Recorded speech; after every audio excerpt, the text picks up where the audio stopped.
Maxime Boutir pilih doa bersama ketimbang rayakan ulang tahunnya. Maxime Boutir tidak mengadakan perayaan saat ulang tahunnya ke-31. Maxime Boutir memilih untuk mengundang beberapa orang untuk adakan doa bersama. Pasalnya hari ultah Maxime Boutir ke-31 bertepatan dengan 100 hari meninggalnya sang ibu, almarhumah Siti Purwanti. Menginjak usia 31 tahun, Maxime merasa harus lebih bijaksana saat ingin melakukan sesuatu. Dan dirinya memilih untuk adakan doa bersama bagi sang ibunda. Kaget juga, tiba-tiba di tanggal 22 April hari ke-100. Makanya kemarin aku lebih ke persiapan buat 100 harian dengan undangan. Aku lumayan sibuk di situ, jelas Maxime Boutir.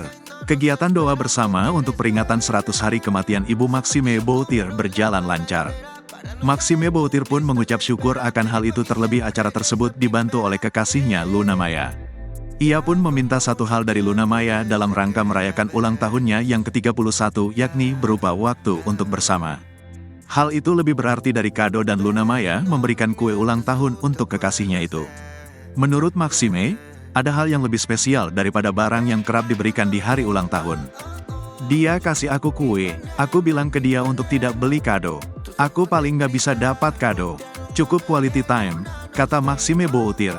Ia menilai jika menghabiskan waktu bersama jauh lebih bermakna daripada hadiah lainnya. Terlebih, ia dan Luna sama-sama memiliki kesibukan yang membuat mereka jarang bertemu. Aku lumayan sibuk dan dia bantu juga. Aku lebih apresiasi seperti itu daripada kado, jelasnya.